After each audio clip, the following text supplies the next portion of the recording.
എന്നാ പിന്നെ ബാക്കി കാര്യങ്ങളൊക്കെ നമുക്ക് പിന്നീട് തീരുമാനിക്കാം. ഒരു കാര്യം കൂടി പറയാനുണ്ട്.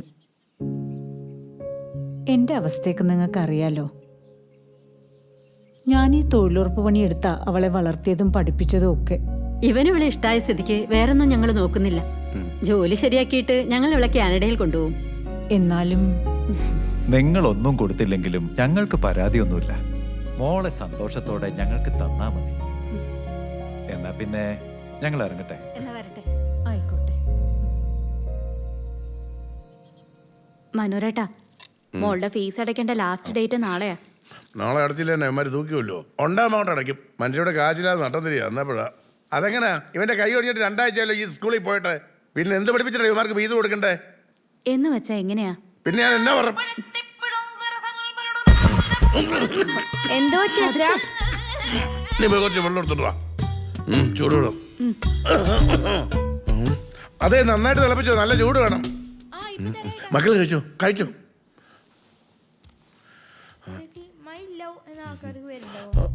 ഹലോ, എന്താ കേക്കറേ? എനിക്കൊരു 10,000 രൂപ തരുമോ? ആ, തരാലോ. ഒരു കല്യാണം ഉണ്ടായിരുന്നു. പോകുമ്പോ എങ്ങനെയാ വെറും കൈയോടുകൂടി പോകുന്നേ? പാടില്ല പാടില്ല, വെറും കൈയോടെ പോകാനേ പാടില്ല. കല്യാണത്തിന് പോകുന്നതല്ലേ, അതുകൊണ്ടൊന്ന് ബ്യൂട്ടി പാർലറിലും കയറണം. അതെന്തായാലും കയറണം. സുന്ദരി കുട്ടിയായിട്ട് മടോണ പോകാവൂ. പൈസ ഞാൻ ഇപ്പൊ തന്നെ ഗൂഗിൾ പേ ചെയ്യാം. ശരി മനോരേട്ടാ. ഓ ആയിക്കോട്ടെ. ഓ വച്ചോ. എടി വെള്ളം ചൂടാക്കിയോ? എന്താ ഇത്? ഈ CD-യുടെ പിക്കപ്പ് കോയിൽ വരെ ഇതിനകത്തോണ്ട് കുത്തുന്നേ? അല്ല, ഞാൻ ഈ യൂട്യൂബ് വീഡിയോ കണ്ടിട്ടാണ് ഇത് അഴിച്ചത്. എന്നിട്ട് അല്ല, അപ്പോഴേക്കും നെറ്റ് തീർന്നുപോയി. അപ്പൊ വീഡിയോ സ്റ്റക്കായി. അപ്പൊ ഞാനും സ്റ്റക്ക് ആവുമല്ലോ സ്വാഭാവികമായിട്ട്. എന്തിനാടാ എന്നെ കൊണ്ട് ഇങ്ങനെ പറയിപ്പിക്കുന്നത്? 100 തവണ ഞാൻ പറഞ്ഞതല്ലേ അറിയാത്ത പണി ചെയ്യരുതെന്ന്. ഇങ്ങനെയാണ് ഞാൻ വേറെ പുറത്തുനിന്ന് ആൾക്കാരെ പണിക്ക് വെക്കൂട്ടോ. അങ്ങനെയാണ് എനിക്ക് പറയാനുണ്ട്. എന്ത് പറയാൻ? അത് പറടാ.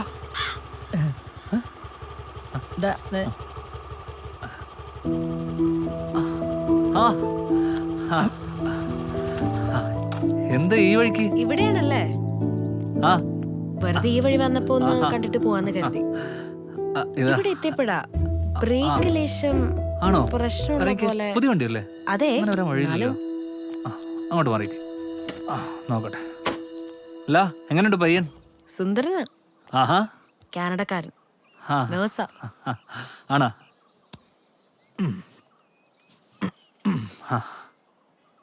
കാനഡ എന്നൊക്കെ പറയുമ്പോ ലൈഫ് സേഫാ. ഒന്നും നോക്കണ്ട. എനിക്ക് ഈ നാട് തന്നെയാ ഇഷ്ടം. വെറുതെ അവിടെ പോയി -डिग्री തണുത്ത് വരയ്ക്കേണ്ട കാര്യമുണ്ടോ? മണ്ടത്തരം പറയല്ലേ. അവർക്ക് പ്രത്യേകിച്ച് ഡിമാൻഡ്സ് ഒന്നുമില്ലല്ലോ. അമ്മച്ചിയെ തനിച്ചാക്കി ഞാൻ അങ്ങ് പോകത്തില്ല. ഒരുപാട് ആഗ്രഹങ്ങളുള്ള ആളൊന്നുമല്ല ഞാൻ. ജീവിച്ചു പോകാനൊക്കെ ഒരു ജോലിയുണ്ട്. ഈ നാട്ടിൽ തന്നെ അധ്വാനിച്ച് കുടുംബം നോക്കുന്ന ഒരാളോടൊപ്പം ജീവിക്കാനാണ് എനിക്കിഷ്ടം. ബ്രേക്ക് പ്രശ്നമൊന്നുമില്ലല്ലോ? ഇല്ല ഇല്ല. അപ്പൊ എനിക്ക് തോന്നിയതായിരിക്കും. കല്യാണക്കാരി ഒന്നുകൂടെ ആലോചിച്ചിട്ട് പോരെ? ആലോചിക്കാം. ഹോസ്പിറ്റലിലേക്കാ? ശരിയെന്നാ. ശരി. ബോസ്, പാരമ്പര്യമായിട്ട് ബുള്ളറ്റ് മാത്രം നോക്കുന്ന ഒരു ബാച്ചിലർ ഫാമിലി ആണല്ലോ നമ്മുടെ. ബോസിന് താല്പര്യം ഉണ്ടെങ്കിൽ ഈ സ്കൂട്ടി ആജീവനാന്തം നോക്കിക്കോട്ടെ. പോയി ചായ വാങ്ങിച്ചിട്ടോടാ.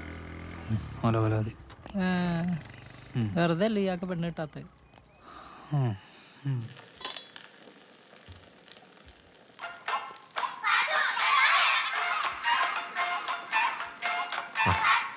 എന്താടാ?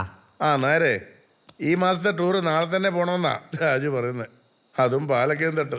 എടാ, ഇതിനൊക്കെ കുറച്ചെങ്കിലും പൈസ കൈ കാണണ്ടേടാ. ഓ എന്തിന്? എല്ലാ പ്രാവശ്യത്തെ പോലെ ഹോസ് ചെലവ് മുഴുവൻ ആകുമ്പോൾ വഹിച്ചോളും. പിന്നെ വണ്ടിക്കും നമുക്ക് ഇന്ധനം അടിക്കാൻ എന്തെങ്കിലും കരുതണം.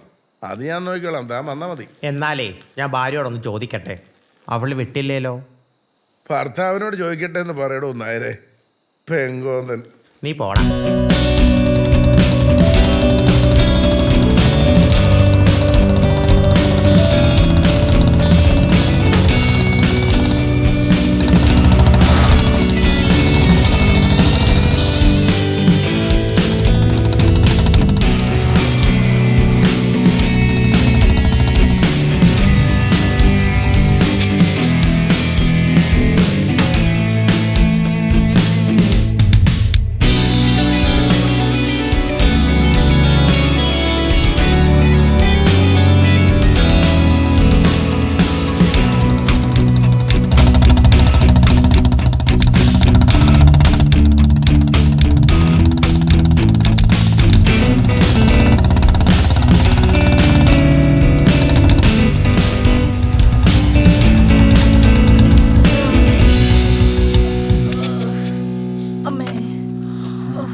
ഒടിക്കില്ല ബോസേ, മനുഷ്യനെ കൊല്ലാൻ കൊണ്ടുവന്നേണ.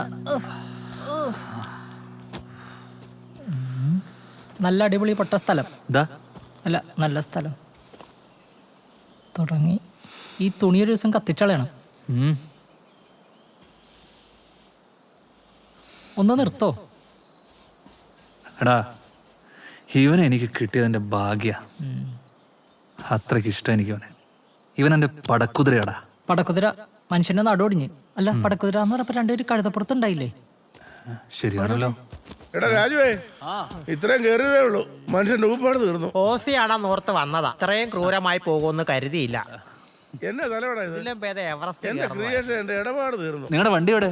ഇവിടെ താഴെ വെച്ചേക്ക. ഈ കയറുന്നത് എങ്ങനെ കയറാനാ? ഇതൊക്കെ ചത്തടാ. അയ്യോ, അതൊക്കെ ഇവൻ പറക്കല്ലായിരുന്നോ? കണ്ടീഷൻ വണ്ടിയാ അല്ലേ? അടിപൊളി.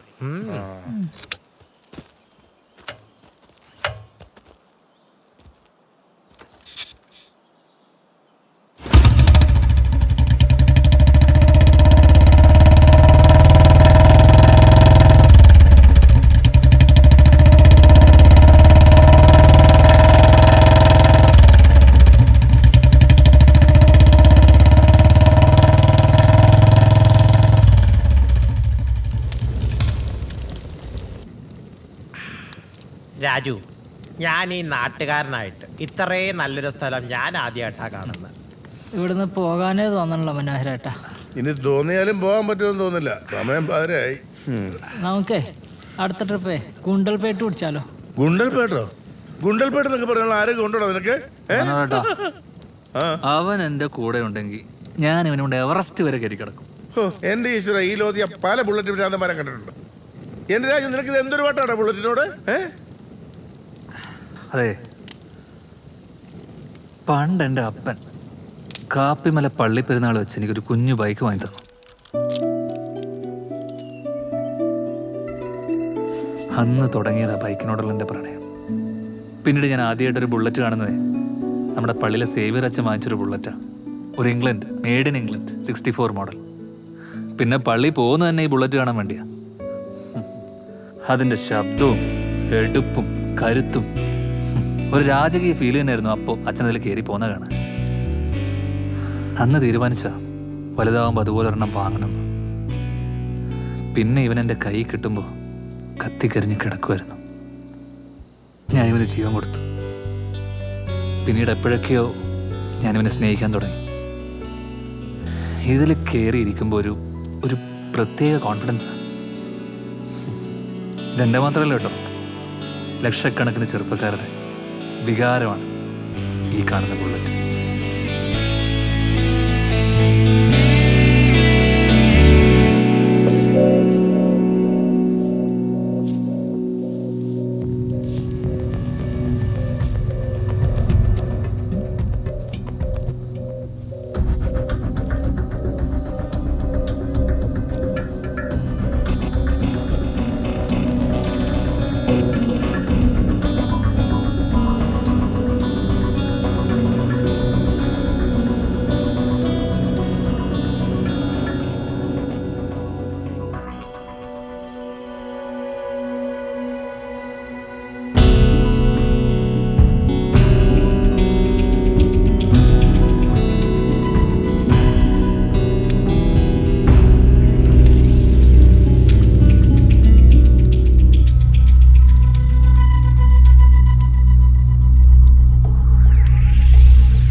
ക്രിയേഷൻ